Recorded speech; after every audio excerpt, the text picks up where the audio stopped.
Alright, guys, so I have been bobbling in my head of an idea because obviously this is the off season. There's not a whole lot to talk about, and I'm running out of ideas. So obviously we have news update, we have the Dolphins podcast, we have fan Q&A, we have all of those shows. But I needed one more show, at least 4 videos a week, because I can't quite get out one every single day of the week, because there's just not a lot to talk about. So I thought we would do an NFL podcast. I think every Saturday or Friday I'll upload this. Alright, so let's get into the first piece of news, which is a very interesting piece of news. This is something that I've been wondering will ever happen again, because it is kind of boiling up to a head, and we're going to get into that here in a second. But is the NFLPA preparing for a lockout? This is the article. You guys can go read it. It's by Ben Levine. I think you can find it on Pro Football Rumors, and I think you can find it on CBS Sports. So the NFL, I'm just going to read a little bit of it. The NFL current collective bargaining agreement is set to expire in early 2021. And it looks like the NFL Players Association is already preparing for a potential work stoppage. According to Tom Palesso of USA Today, the NFLPA Board of Representatives have approved a plan that would set aside millions of dollars into a work stoppage fund. Instead of immediately handing out the licensing royalties to players, the NFLPA is seemingly setting this money aside in case of a strike. Palesso suggests the players will ultimately accumulate more than $90 million over the next 4 years, on a top of union dues that are saved for that purpose. NFLPA Executive Director DeMarcus Smith has already done an admirable job of collecting money since taking over the role in 2008, and as the union has over $314 million in net assets. 2016 royalty money will still be handed out to players this fall with the equal share.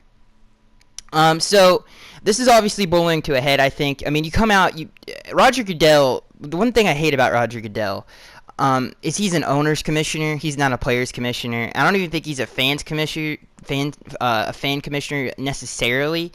He's done a good job of spreading the word of the NFL, expanding the league into different, it's bigger than it's ever been. I mean, obviously what David Stern did with the NBA, where he started to expand the NBA as a worldwide sport. Roger's obviously trying to do that. Obviously there are rumors that the Bills are going to move to Canada. They're trying to get a team in London. So they're trying to expand the NFL. But the thing about Roger is he's an owner's commissioner. The only reason he's still commissioner is because he makes the owners a ton of money. That is the only reason, and he's obviously doing a good job of expanding the brand, getting it to be a worldwide sport, which would be interesting to see the future of the NFL and where it goes, and if he stays commissioner. And I'm not opposed to obviously London getting a Super Bowl, but obviously it's always been an American sport. So it's going to be interesting to see the future of the NFL. But this is interesting because players hate Roger Goodell. I mean, one of the nicest people in the NFL, Joe Thomas, who is one of the nicest people, he recently did an interview, said if he was in charge, he would fire Roger Goodell. And he brings up the same point I'm bringing up in terms of he's really not a player's commissioner at all. He doesn't do anything benefiting the players. Now, don't get me wrong, players are getting paid millions and millions of dollars to throw a crapping pill ball around the field. But that doesn't mean that you just ignore everything else. People tend to look at that and be like, oh, they're getting paid millions of dollars to play a sport, but it is a dangerous sport, and you can't just ignore it just because they're getting paid millions and millions of dollars. If you look where Roger's shortcomings are, he's so hard on players for no reason. He's quick to judge players. He's quick to punish players to send a message, which there's no message to be sent. I mean, compared to all the other eras, football has, I think this is like the most stand-up, most role model-y, I guess, for lack of a better term, era in NFL history. And it's interesting. I mean, when you look at, obviously, what happened with the Saints and Bountygate and all that other trash, what every other NFL team was doing it. I mean, you watch A Football Life, for God's sakes, and you watch any of these football documentaries, and people, they talk about how they always used to do that. I mean, and then he punishes Sean Payton for what he didn't even coach a game for almost 2 years. And, what he did with Deflategate, which was totally overblown. What he's done with Darrell Washington and Josh Gordon in terms of their suspensions and stuff like that. And then also when you look at players after the game of football and how we've treated the greats of the game and stuff like that. It's just really, really, really unfortunate. I mean, when you see some of these things like the Calvin Johnson thing when he left Detroit because he was forced to take crap and painkillers, for God's sakes. They were literally giving him pain. It wasn't like a doctor was giving him painkillers. You look at the concussions and all this other. I mean, I'm not one to complain about these kinds of things, but it is starting to build up. I would not be surprised if there was a lockout, is basically what I'm saying. And it is really unfortunate when you have, but you can really feel it. I mean, there are some prominent NFL players. I mean, I wouldn't be surprised if Tom Brady led the movement. Obviously, there's animosity between him. I mean, they literally went to court over deflated football. So it's going to be interesting to see how this point. It's going to suck for NFL fans, obviously, but it's going to be interesting to see. I don't want to lock out, but if that gets Roger from, I don't know. I just don't like him as a commissioner. I think he's just stuck up his own butt. All right, so moving on from that, this is an interesting story about the NFL draft, obviously the 2017 NFL draft, that a potential trade could have happened. So apparently during the NFL draft, obviously a lot of crazy things happened, a lot of trades happened, quarterbacks. You can also read this in Pro Football Rumors, or I think NFL.com has the article too. And it's about a potential trade that Jerry Jones called the Ravens at 16 to trade up to draft Charles Harris, the defensive end from Missouri. So if you're a Dolphins fan, this is going to be really interesting for you. So the Cowboys really wanted Charles Harris, and a couple other teams really wanted him. So they called the Ravens. Trade talks ended up falling through, and the Cowboys didn't get up to 16 to get Charles Harris.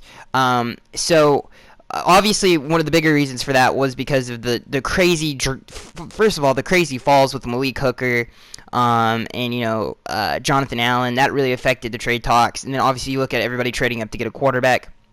So really interesting that Charles Harris could have been a Cowboy. When the Dolphins when Chris Greer says, that we were lucky to get him, I think they're obviously telling the truth. I thought that was an interesting story. So yeah, and then obviously the Ravens end up taking Marlon Humphreys. So this next story you can also read on NFL.com is about Colin Kaepernick and why he hasn't signed with the NFL team. I see a lot of people wondering why. I mean, you see a lot of teams like Jacksonville, maybe Arizona, who don't necessarily need a quarterback, but maybe need an insurance policy or just somebody to come in and compete with the guys that they already have in-house. Colin Kaepernick, what the rumor is NFL executives don't want the distraction of Colin Kaepernick obviously coming in with his worldviews and all the other stuff. But when you look at Colin Kaepernick as a player, I don't think he's a terrible quarterback. I mean, there's things he needs to still work on. I don't think he's the greatest pocket passer in the world. But when you look at his stats, and even the eye test with Colin Kaepernick, if you just watch tape of him last season, he did a pretty good job in a pretty bad situation. He threw for 16 touchdowns, and he didn't even play the entire year. I don't know how many games he missed. I think it was 4 or 5 or 4 games, so he didn't even play the entire season. Threw for 16 touchdowns on a bad 49ers team with a bad head coach in Chip Kelly, and was dealing with the media all up in his crap and business. So, it is what it is. It's going to be interesting to see where Colin Kaepernick lands. I wouldn't be surprised if he did sign with a football team, because he's better than most of the starting quarterbacks in the NFL. It's interesting that the Jets, or somebody who really needs a quarterback, wouldn't take a chance on him. Maybe the Browns, just for competition, and to add that veteran. I mean, when people are like, oh, let's sign Josh McCown because he's a veteran, and so is Colin Kaepernick. I mean, Colin Kaepernick's played in some of the biggest games of the last decade. He played on one of the greatest Super Bowls of all time.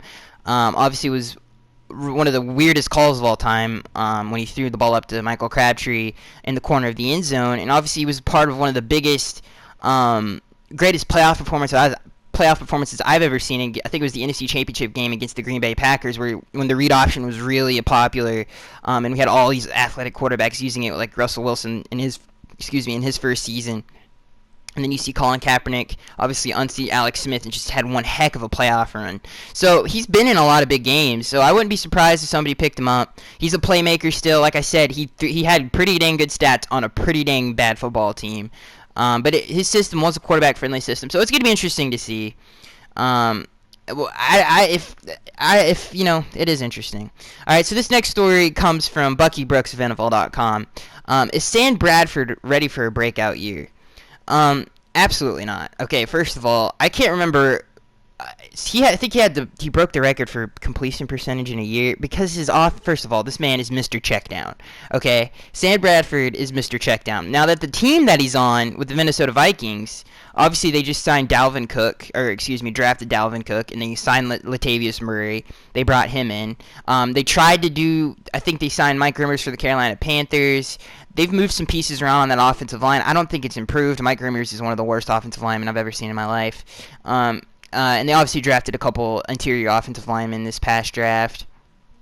So it's going to be interesting to see if that offensive line improves. But if it doesn't, because when you remember last year, guys, the Minnesota Vikings went like 4-0, and they were hot. They were real hot. They looked like a really good football team. That defense never stalled. I never got bad. I think it was just obviously it was the offenses. I mean, when you look at some of the losses they take, it's like 16 to 17 points. They're losing by 4. Like, it's insane.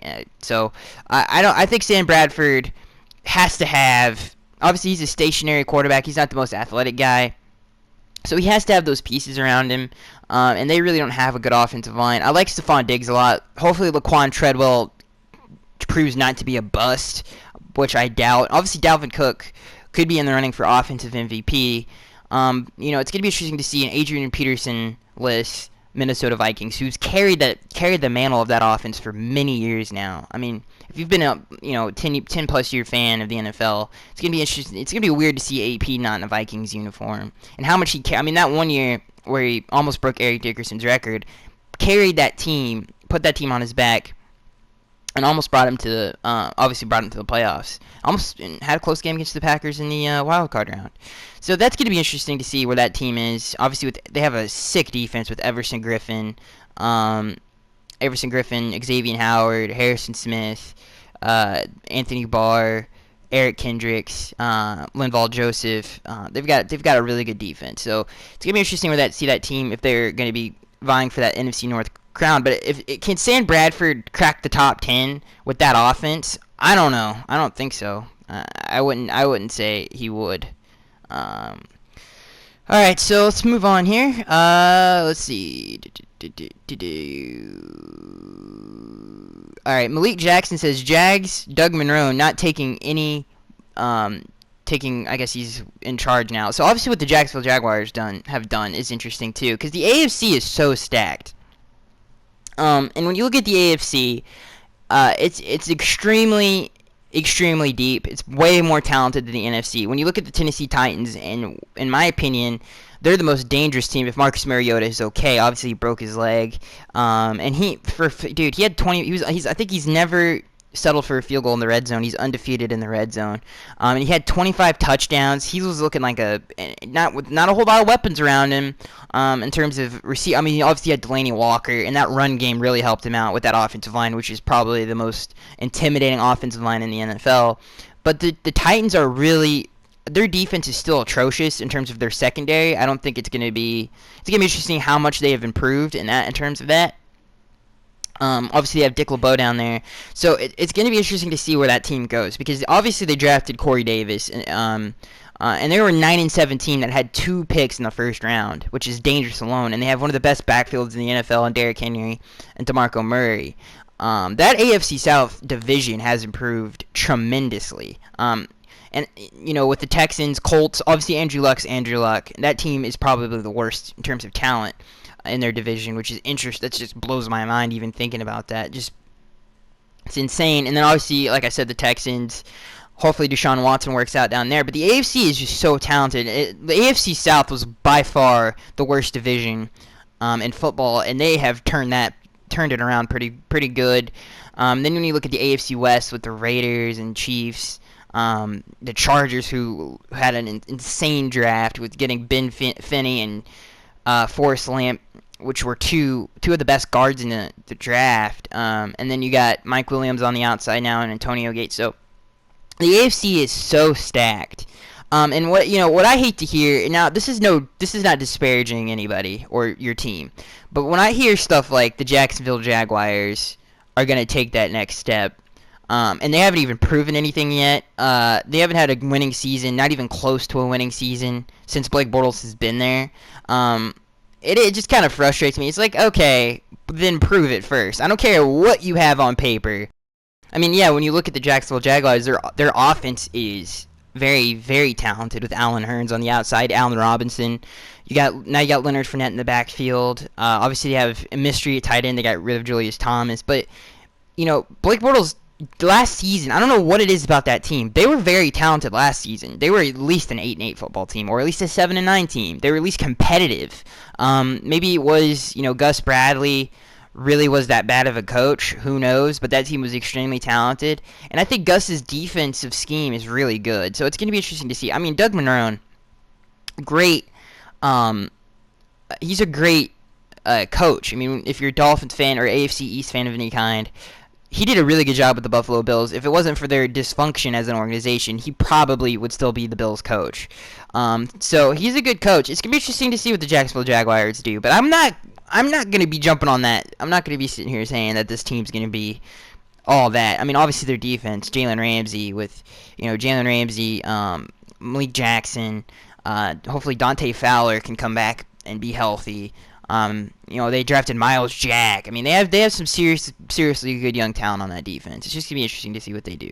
Have signed safety from the Carolina Panthers and former UNC player Trey Boston. Trey Boston is an interesting player because my brother's a Panthers fan, so I watch every Panthers game. If I'm not obviously watching I'm a Dolphins fan, so if I'm not watching the Dolphins game, I'll watch the Panthers game with my brother. Trey Boston last season had a pretty. I mean, he's. I don't think he's actually a pretty decent player. I think he's a very solid player. And it's gonna be interesting to see. Again, the Chargers added another piece because they have Joseph Adai down there. I mean, their defense is looking pretty dang sick. If they can stay healthy with Jason Verrett, Melvin Ingram coming off the edge, same thing with Joey Bosa. It's gonna be interesting to see how good that team is. I think it was a mistake firing Mike McCoy. I think that's going to hurt that team more than people think.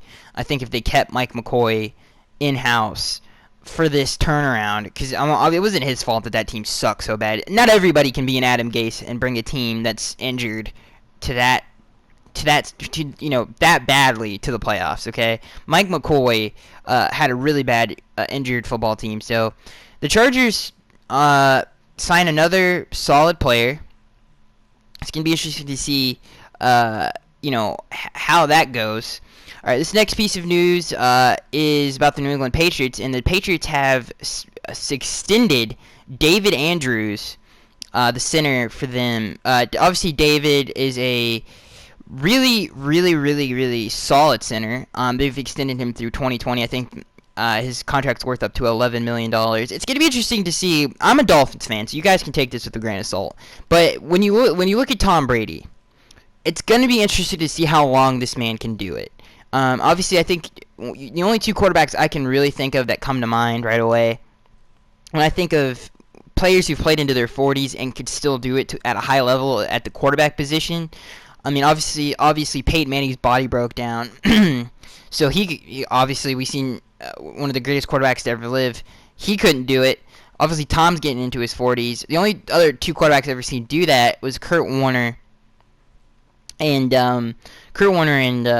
Brett Favre. So it's good. I just really want to see how long Tom Brady can last. It's going to be really, really interesting to see how long he can last. All right, so this next story comes from the NFL.com.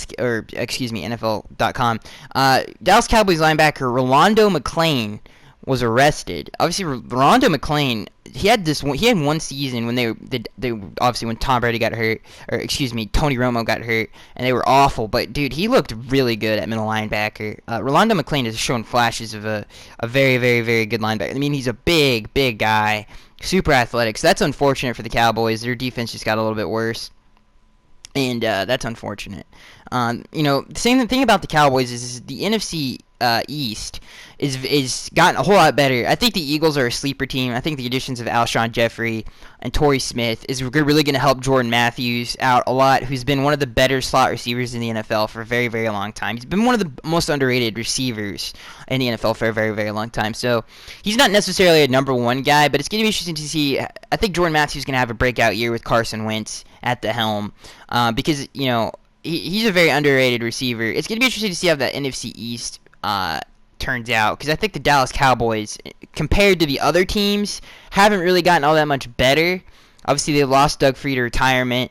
Their defense, they lost Barry Church. It's just gonna be interesting to see how, because I think the Giants they obviously improved with getting Brandon Marshall. They obviously improved 2 seasons ago, 2 free agencies ago, with getting Olivier Vernon, Jack Rabbit, Janoris Jenkins, Landon Collins came on strong. So all the teams around the Cowboys have gotten a whole lot better, for the exception of the Redskins. But I think the Eagles are a team to watch, especially with Jordan Matthews. I mean, him, and you got Torrey Smith on the outside now, who's a burner, which is what they really, really need. Obviously, Nelson Aguilar, hopefully he can stop being a crapping disappointment.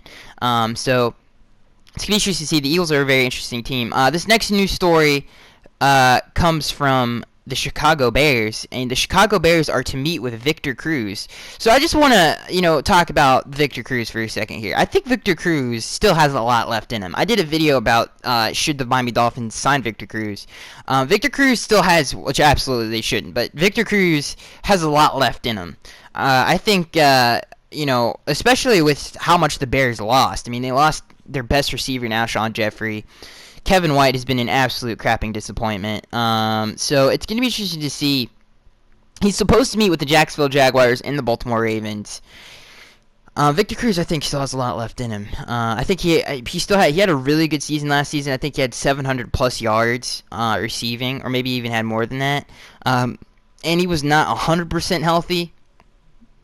So it's going to be interesting to see where he's at in his career. If he signs with the Bears, I think the Bears are not a good football team yet. I think the addition of Mitchell Trubisky was a mistake, because that football team is still so far from being a solid team. That defense, in that division, they're playing better teams 2 times a year, which is going to be difficult for them. Obviously, they always play the Lions hard. Not to discredit them, John Fox hopefully didn't draft Mitchell Trubisky to save his job. So they really need receiver help down there, and Victor Cruz could possibly be that guy. I think I like Victor Cruz a lot. So it's going to be interesting to see if he can turn. All right, this next news story comes from NFL.com, and it says, "Can anybody challenge the New England Patriots?" This is very interesting. My biased answer to that would be the Miami Dolphins, and I truly do believe that. I know people would say, "Oh, you're crazy," but I think we're a much improved team with one of the better coaches one of the best coaches in the NFL. I think he's a top 5 coach, top 3 coach in the NFL. But my unbiased answer, I know a lot of people toss around the Raiders a lot, and if we're just talking just square AFC. I would say, other than the Dolphins, I would say the Kansas City Chiefs are a team to look out for. I would say the Raiders would probably be the number 1 threat in terms of AFC, an AFC opponent, I guess you could say. It's gonna be interesting to see if the Raiders, because they got Garen Conley and Obi Melanofalu, if that's how you say his name, in the first and second round. And the biggest gripe I've had with the Raiders is their secondary. Obviously, Reggie Nelson. Obviously, they drafted Carl Joseph 2 seasons ago, so he's going to be much improved this upcoming season. We saw that with Landon Collins. Didn't have the greatest first season, and his second season, he really clicked. So it's going to be interesting to see Carl Joseph if he can do the same thing that Landon Collins did. But when you look at the Raiders, obviously the biggest addition they made in the offseason was Marshawn Lynch. That offense is really good. Obviously, they lost Latavius Murray to free agency. It's going to be interesting to see if Marshawn can recreate. I don't know if he's the back that Latavius Murray is right now, because Latavius Murray is no slouch.